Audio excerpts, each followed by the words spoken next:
शाहपुरा चौक की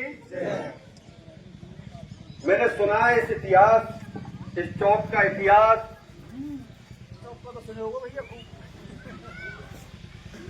मैंने इतिहास सुना है कि जो व्यक्ति इस चौक में आया अपनी बात लेके, अगर ईमानदारी से कोई आया, उसकी बात समस्त 12 गांव कामर घाड़ के साथ साथ परम पिता परमात्मा ने भी उसकी लाज रखी। मैं आरक्षण मुद्दे को लेकर के आपके बीच में आया हूं। पंच पटेलों, युवा साथियों, प्यारे बच्चों, मेरा नाम प्रहलाद खटाना है, गांव केसगांव कैमरी है। गजराज जी घाटला से मेरे साथ हैं।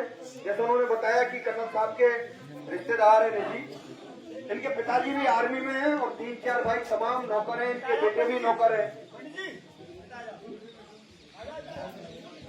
मेरा मकसद कि मैं आपके बीच में आया क्यों, मुझे जरूरत क्यों पड़ी आपके बीच में आने की, मैं वो बात कहने के लिए आपके बीच में आया हूं। आरक्षण 5% का आरक्षण गुर्जरों को मिल चुका है, उसका विधेयक जिंदा है, लेकिन उसको जब तक नवी अनुसूची में नहीं डाला जाएगा कभी भी आरक्षण खत्म हो सकता है। इसलिए मेरी मांग है, जो मेरे समाज के बड़े नेता हैं, मैं किसी भी नेता का यहाँ विरोध करने के लिए नहीं आया।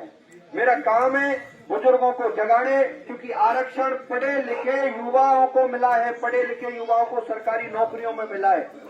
तो मेरे समाज के ऐसे हजारों युवा हैं जो पढ़ लिख करके परीक्षा पास कर ली, नौकरी मिल गई, सरकार अटका के पड़ी है। मेरी मांग है उन नेताओं से, हाथ जोड़ करके पैर पकड़ करके गुर्जर समाज के नेताओं से निवेदन करता हूं तुम्हारे माध्यम से, और तुम भी कहना उन नेताओं से कि मेरे समाज ने जब सैकड़ों की तादाद में, अगर सैकड़ों की तादाद में अपने प्राणों की आहुति दे दी, फिर भी आज हम दर दर भटक रहे हैं। आप नेताओं से कहना, मैं सरकार से कहना चाहता हूं, नौकरियों को तुरंत प्रभाव से दे। मेरी दूसरी मांग है कि 4 लाख नौकरियां निकाल रही है राजस्थान सरकार, और 4 लाख नौकरियों में रोस्टर प्रणाली से 20,000 नौकरियां बढ़ती हैं हमारे समाज की। अगर रोस्टर प्रणाली से हमें 20 नौकरी पर 1 नौकरी होती है रोस्टर प्रणाली, अगर हमें नहीं दी तो 20,000 नौकरियां नहीं मिलेंगी, फिर हमारे आरक्षण का क्या मतलब निकला।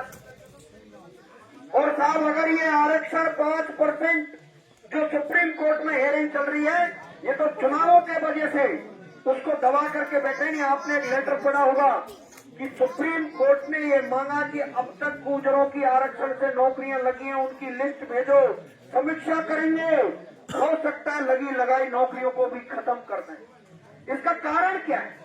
इसका कारण है कि किसी भी, मैं ये नहीं कह रहा, लेकिन आज हमारी जो संघर्ष समिति थी, कर्नल साहब के चले जाने के बाद पूरी संघर्ष समिति बीजेपी में है। होना चाहिए, गर्व की बात है, नेता बनने चाहिए, लेकिन सरकार से कहने का धर्म बनता है उनका, लेकिन कह नहीं रहे। हम उनको आपके माध्यम से, आप कहोगे, आप सब लोगों के कोई कॉन्टेक्ट में एमएलए होगा, मंत्री होगा, तुम उनसे आज बात करोगे, भाई ये प्रहलाद खटाना न क्यों आया गांव में, वो हमसे इस बात को कह के गया है, तुम ये काम में कर रहे हो या नहीं कर रहे हो, ये आपका फर्ज बनता है नहीं बनता साहब। तो मेरा आपसे यही निवेदन है, हम कोई बड़ा और राजनीतिक स्वार्थ सिद्ध करने की हमारी कोई इच्छा नहीं है। 15 साल से जब मैंने अगर कंधे से कंधा मिला के कर्नल साहब के साथ में काम किया, तो मेरी दिल की पीड़ा, पढ़े लिखे लोग जो लड़के हैं वो हमसे कहते हैं, नेता तो बड़े घरों में रहते हैं, बड़ी गाड़ियां, बड़े बंगले, बड़े लोगों के पास उठना बैठना, आम गरीब मजदूर किसान के बेटों की कौन सुनेगा इस राजस्थान में। जब कोई नहीं सुन रहा था तो प्रहलाद खटाना को मजबूर होकर के आवाज उठानी पड़ी। और मैं शौक में एक बात और कहना चाहता हूं, आदरणीय बयाना की एमएलए श्रीमती जी ऋतु बनावत जी, मैं आपके बयाना क्षेत्र में घूम रहा हूं, आपको हमने वोट दिए हैं।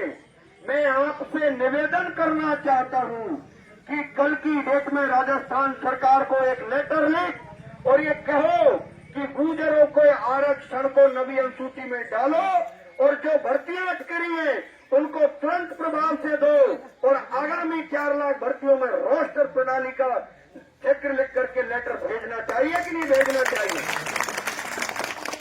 मेरा आपसे निवेदन है कि आप आज ही सब लोग फोन करके कहोगे और उनको कल लेटर लिखना पड़ेगा। मेरी लड़ाई इस बात की है, मैं जिस जिस विधानसभा में जाऊंगा उन एमएलओ से लेटर लिखवाऊंगा, सरकार को मजबूर करूंगा। और जो समाज को बेच करके अगर कोई ये सोचे ठेकेदार कि समाज से बड़े हम नेता हैं, उनकी नाक समाज के सामने रगड़वाऊंगा। ये मेरा संकल्प है।